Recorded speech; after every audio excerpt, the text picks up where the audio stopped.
All right, you're right on time for one-on-one. The hashtag that we're using on Twitter is the same one, hashtag 101RW. Let's keep the conversation going. And of course, this is one-on-one weekend edition. We're having in studio with me a guy you all know as MC Tino, and he's here on one-on-one. Welcome to one-on-one. Yeah, thank you, Anangwe. Yes. How's everything? Man, the studio is a little bit, It's hot, man. It's Friday. Yeah, it's Friday. It's getting hot in the studios. But I'm feeling good. Yes. I'm energetic, Yes. still healthy, and God is still blessing me. God is blessing you. Exactly. There's something interesting about some of my guests and my name. Yes. Could you again pronounce it? Anangwe. Yes. The other day I was called Anangwe. Anangwe. It is Anangwe. Anangwe. Yes, that okay, one. I'm sorry. No, it's fine. Anangwe, it's yes. fine. I love being baptized. Eugene, Anangwe, yes. So tell me, what's up? I mean, first of all, very quickly, this name Tino and this character Tino, this personality Tino, who is he? Yeah, Tino. By the way, Tino comes in my real name, Martin. I'm called Martin, and the last three letters TIN. Then each letter means one. As a meaning, as in T, talented, I, intelligent, and natural, and obvious. It was given to me by my big sister. So which means Tino is talented and natural. And I'm natural. I never do makeup. I don't do bling bling. You've never done makeup in your life. I don't put tattoo on my body. Never, ever. No. I don't mean that. That makeup for powder and what. No bling bling on my. No tattoo. That's what I'm talking about. And obvious. You can see me. You look at me and you're like, yeah, this is the real guy.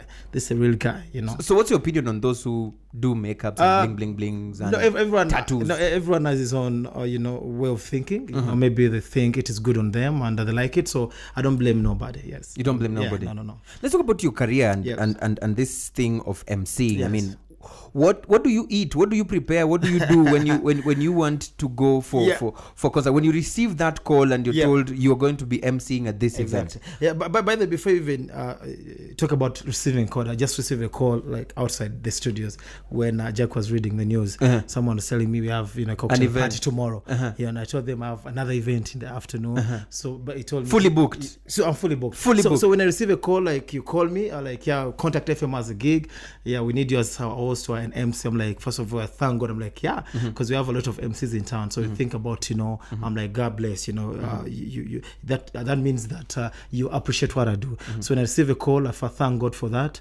And the next thing is, I get down on the knees and pray to him. And, did you do that when you received that call out there? Ask Dixon. You did it? God. I just look up. I'm like, God, this is good. So tell me what you want me to do for you. We have this cocktail party, Anangwe is going to the US. What?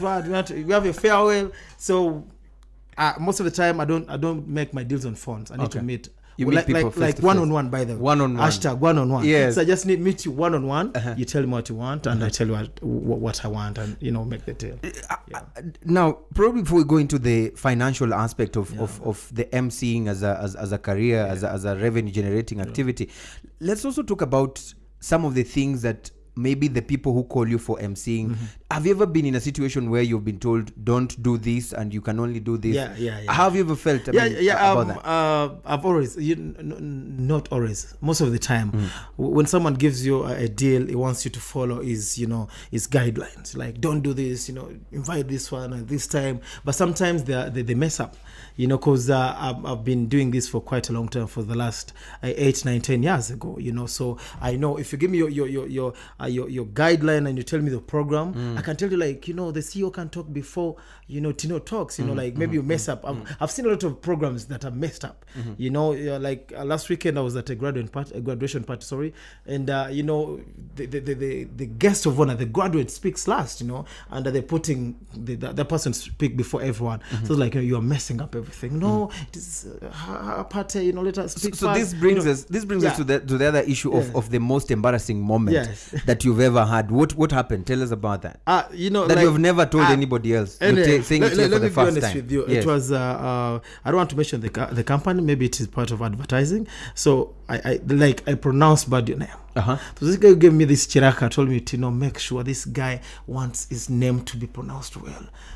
So that name was so weird. I'm sorry to mention that. Was it Rwandese? So, no, it was. From which country? From Asia. From Asia. Man. So when I went on stage, I was was shivering, like I made the same mistake. So when I mentioned that name, the guy just called me backstage. I told him, no, 20% off. Look at the bosses.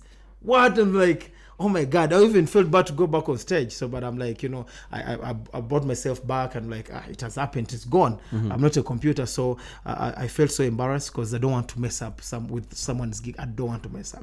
Yeah. So that's the most embarrassing experience sure, you've ever had. For sure. Let's talk about your emceeing at this music or artist competition that is going on, and we understand the finals are coming up, I think this tomorrow. weekend or something. Yeah. What goes on in your mind when you go there? Because there's so many people who say, okay, look at these two people with your co-MC, Anita. Yeah, when I'm on stage, before I get on the stage, I always, I'm a believer, man. I take beer, but man, everything that I do, God has a reason as to why I'm doing that. So before I go on stage, I look at 20,000 people. 20,000 people. It is not easy to talk to them. So you go under the influence of something. Yeah, I'm like, not the influence of something. That influence might be there, but before I get on stage, I'm like, I'm proud of myself. I know what I'm going to tell them. I know the product very well. I take the product. I use the product. And I know there are these local people in some rural area. Yes. So when they look at me on stage, I'm putting on my nice sneakers, looking good. First of all, some of them are even intimidated. They're like kind of scared. It's like this upper class. So I bring myself down low, and I make sure that we're on the same level to them. I talk to them in the language they understand. So at the end of the day, we are all, that's why you see they feel me. Not like other MCs. When they get on the stage, because they're from Kigali, they're in Rusizi, they want to show the whole audience that they're from Kigali. When you're in Rome, do as Roman. So when you're in Nyamagabe, get down.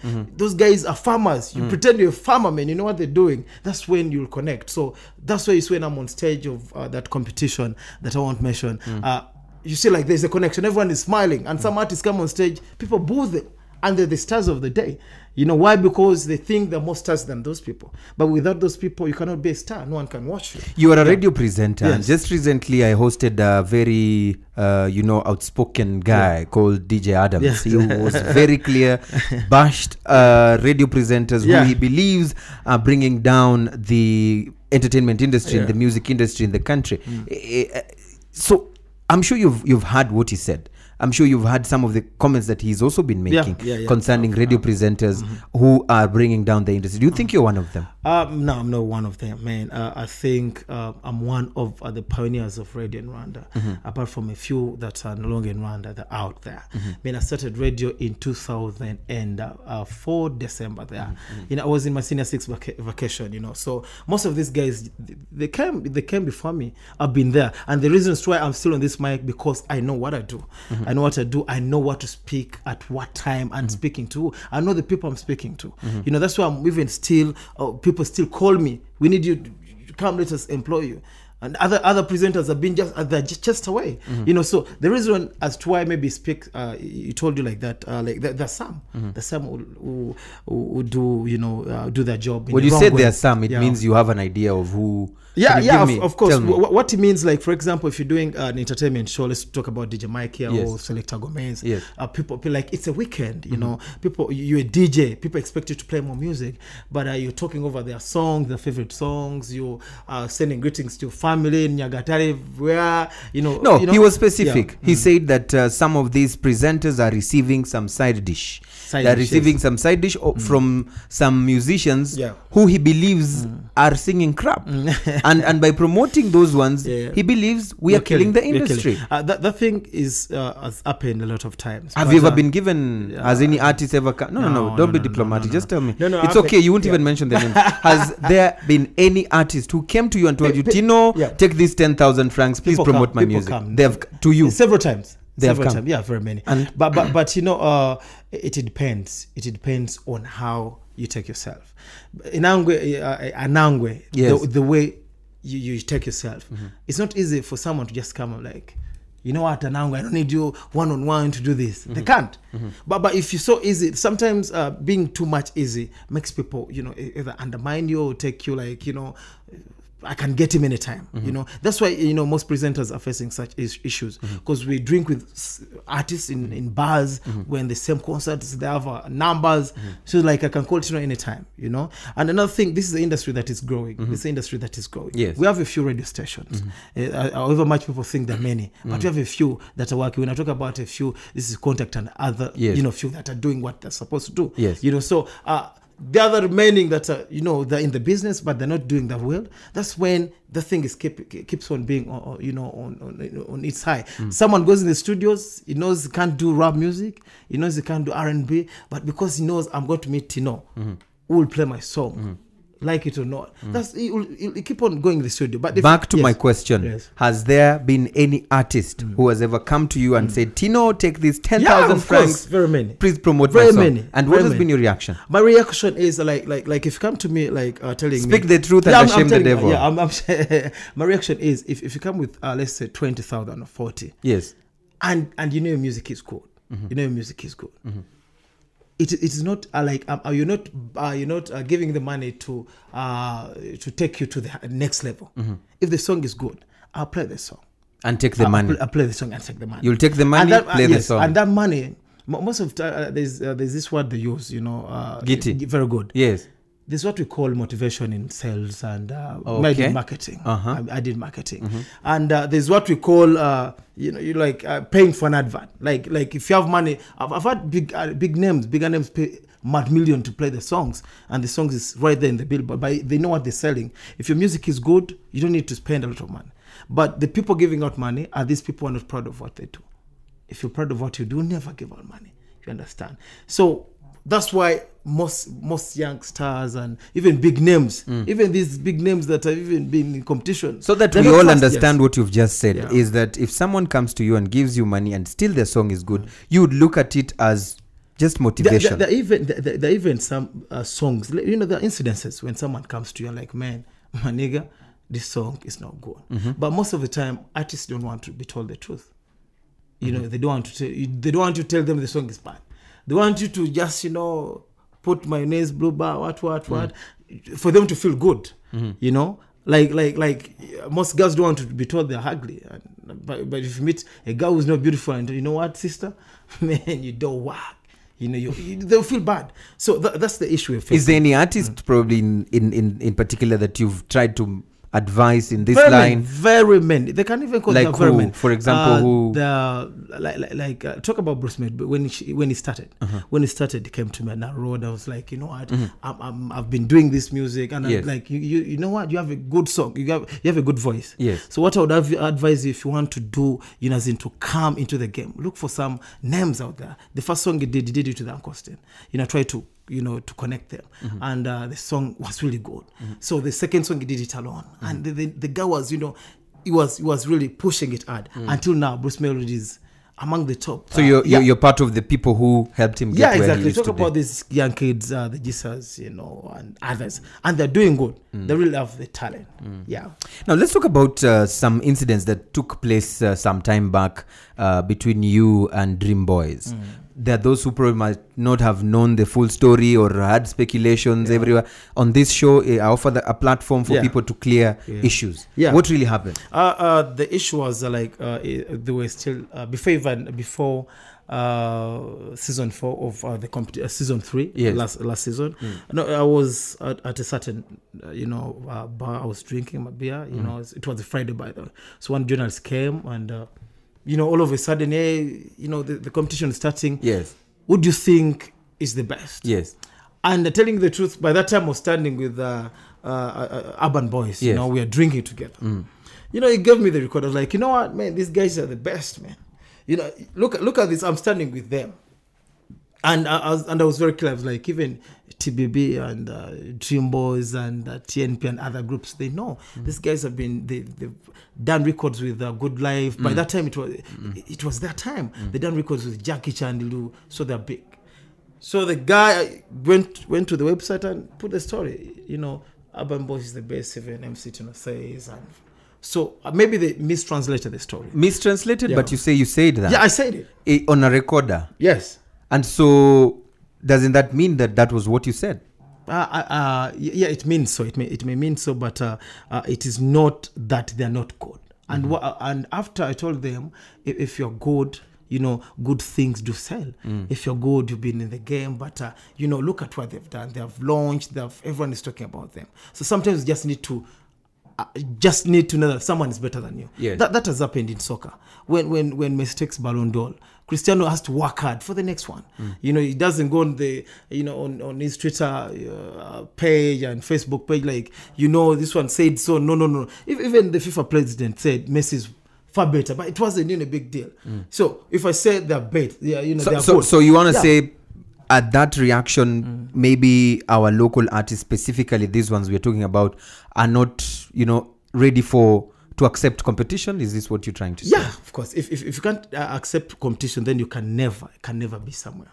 You need, that's why people progress. Today, if you met them, would you still look them in the better. eyes and tell them they know that they're better now? They're better, but not the best still. In the same comparison, we have a long way to go, my friend. There's no best here in Kigali. Nothing. Everyone is. We're still working hard, my friend. I'm telling you, we're still working hard. Urban Boys did a song with Ianya. They're playing on Trace Urban. Is it Trace TV? That's a big step. I was talking to Platin. They're planning to do another big song with Eddie Kenz, who is now up there, who is their friend. It will be a good thing, So we're trying. If you write in Kigali, your music hasn't played on on any East African channel for like 5 months or 10 months, man, we are still in the same. You're still underground. Area code. We are still in the same area code. Just call me one day. You know what? Check out this show. Check out Anangwe on Citizen TV. Check out. That's what we call going out there, man. Let us be realistic on this one. Let us don't. Okay, cruise in good cars is good, but if you right here, that's why even the government is talking about this. Please try and do things that will take you out there. Let you. Which artist here has been invited to perform in Nigeria or South Africa? Who has gone out, but people come in because they're good. David has come here because it's good. Cameron, this is his second. He's always here. The Jaguars, everyone has come because they are good. But so what are we doing wrong? What are we doing wrong? If you are the master advisor of these people, what would you tell them? What we need to do? Two things very quickly. Yeah, first thing is believe in what we do. Believe in what you do. Believe in what we do. Another thing is when what if what I'm doing is not good out there as per the market, and I believe in it? My friend, if you believe in it and it's not good, because before you believe in what you do, just know before you release the song, where are you singing for? Who's going to play this song on radio? Who's going to watch this video on TV? Because there are a lot of guys who have albums. There are a lot of them I know. They spend money. Instead of spending that 100,000 recording a song and you're going to be listening to it in the bathroom, you go put on nice shoes and you look good. And even like Anangwe is one of the smartest guys we have in Kigali. What my advice is, before you get that money from your uncle, your aunt, and eating the studio that you want to sing, you want to be like J Paul, you want to be like Dream Boys and what, think twice. How long, how far they come from. Don't think you come 2 months and you're up there. No, it can't happen. Okay. So patience, and also thinking before you do anything. Good, all right. Let's talk about Big Brother, because we understand that you are among the people who went for auditions, and we are all waiting eagerly for the announcement of who's going to go there. Let's put ourselves in a situation where now it's being announced and they say Tino is one of the people who's representing Rwanda. Quick reactions. First of all, what would be your plans? What will be in your mind? What would you want to do first? First of all, I'll get excited, and I'll feel good, to represent, even though I'm not representing. But what will come in my mind is that now at least Tino is going above borders. I'm going, to be known in Africa. That's one of the biggest Africa. In fact, the biggest. So you auditioned for popularity. Yeah, popularity, representing, and remember after Big Brother, even though you don't win that money, yes, my friend, people are getting deals. There are a lot of guys who we are taken, thrown out of the house at the beginning. But when they come out there, companies are just looking.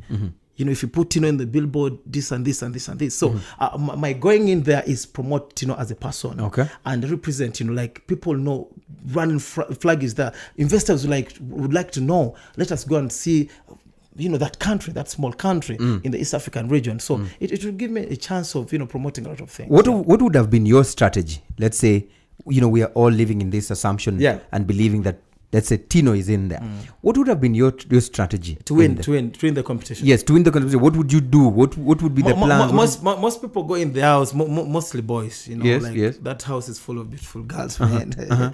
Beautiful girls. So most of the guys, when they enter the house of Big Brother, what they think of to make the girls in there, you know, happy. Everyone would like to make a girl happy, but sometimes you need to be yourself. Because when you be yourself, people realize Anangwe is just pretending. That is not, if you're not good at talking to people, yes, you'll never, you know. And if you pretend like you want to be... You've brought in that word that everybody has been telling me, I'll be myself. Yes.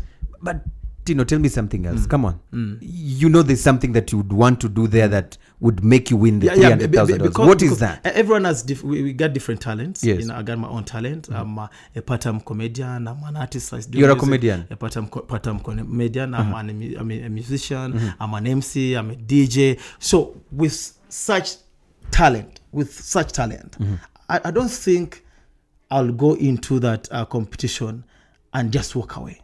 Because in that competition, they're looking at talent, you know, and whoever will represent, they have different talent. So I'll make sure that at least I consume whatever I have within me, you know. And if I had the chance of going to the house, that's when you'll see my madness. You know, when I'm in different people from different cultures, you become another person. I'll make sure that my culture is on top. I don't want you to tell me, Suji, what. What's your culture? What's your culture? Yeah, my culture is Rwandese. Okay, so what do you exactly mean by my culture going out there? I would like to show them that we, the men right here, we are not joking subjects. We are not someone just look into the eyes and goes like that. If like the way you talk to me, yes, I'll know that, I'll just examine the right answer to give you, because I've seen people getting, you know, short-tempered. They tell you something and like you want to fight and now and what. So I know how to control people. I know how to live in different people, you know, with different people, because I've lived with different people, you know. So like if you're in different cultures, some people may like to eat in public. We don't eat in public. So by that time, someone would like come and try to, you know, disturb you, like you have to eat this. You understand? You know, you don't need to, like, as in, to shout and overreact and want to fight. So I'll just look at the way of how to handle my situation. You know, so I'm a person who is really would read someone on a faster pace, and I know to, you know, to twist you. Would you be comfortable with, you know, because Big Brother cameras are always on you. Everything you do, anything you do, anything you say, and sometimes we've seen some who have been so reserved and they've even not gone nude a single day from day 1 to the 90th day. What would be your opinion? What would you do if you were to between going nude and doing I know stuff? Before you even enter there, you know this is a show. This is a show, and you really know everyone is watching, and you want to win the money, and people like to vote for someone who deserves the money. You know, you can reserve yourself. It's good. Yes. And around this culture, we are so reserved. You know that. But you know, the moment you decided to go for the auditions, man, you went into something that you know about. You know the history. So when you're into something, be into something fully. Don't put in one leg and the other one is out. outside. You know. So when you are into something, be in there. So cameras out there. Everyone. If you don't know yourself, if you can go in your bathroom and you know, just assume the cameras are in your bathroom. Would you quit bathing? Showering. So it is everyone knows it is a game. So you have no problem with that? I don't have any problem. Now, let's finish with a very quick question. One of our listeners really wanted me to ask you this. It's also an opportunity for you to clear the air on your drinking habits. Those who say, that guy, he just drinks a lot. No. Whoever says that, you don't know Tino. You know, Tino is this guy who I can be drunk when I'm sober. You can be drunk right when now, you're sober. I can be drunk right now. Drinking comes with, like it depends on how you take drinking. Like sometimes people think only people get drunk. Like some people are drunk and they're sober. You've met some guy walking on the street talking by himself. So you're not a drunkard? I'm not a drunkard, man. Whoever says that, please just quit it. Okay. Quit it. They should Unless stop. if you've even bought me beer. If you haven't... Married, single, seeing someone? No, I'm single. Single? But I have a fiancé, I have a girlfriend, but I'm single. I have a girlfriend, and I think she's the most beautiful, girl in town. Did you think she's a bit sad because you said you're single and then said you have a girlfriend? No, I'm not married to her, but I have her. I don't have a ring on me. Okay. And she's listening. Please, you're listening. Do I have any ring of you? Did I give you any ring? So, but time will come. Anything has its own time. Yes. It's not a time for Tino to get married. Okay. Yeah, it's not a time. When the time comes, I you'll will do get it. married, please. Sure. Yeah. Thank you so much, MC Tino Martin. That is your name. Yeah. Thank you so very much, Anangwe. Yes. And I would like to wish all, one-on-one fans. It's been a pleasure. Called me like this morning. Today, I yes. was like, wow, I'm going on, One-on-one. because I listened into Senderi interview last week, but it was really amazing. By the way, Yes. it went viral. Everyone was talking, and I really liked him because he made it. Yeah. He made it. Yeah. This is a time that young people try to be, like, why are you intimidated to say something? I don't speak French. Yes. I'm an Anglophone, but Yes. I do speak French sometimes. And people laugh at me. So you admire Senderi's courage I to speak admired English. him. Man, I Super. met him after the interview, and I'm like, you're the best. Super. Because most artists, if you bring him here, and he knows he doesn't speak English, like, if you wanted, give me an interview in French, and I will show you. Okay. I will just... All right. Thank you so much, MC Tino. That's all the time we had for right here on One-on-One. Yeah. The conversations, as usual, continue on Twitter. The hashtag is 101RW. See you again next week. Same time, same place. Goodbye for now. I'm Eugene. Anangwe. Anangwe. Goodbye.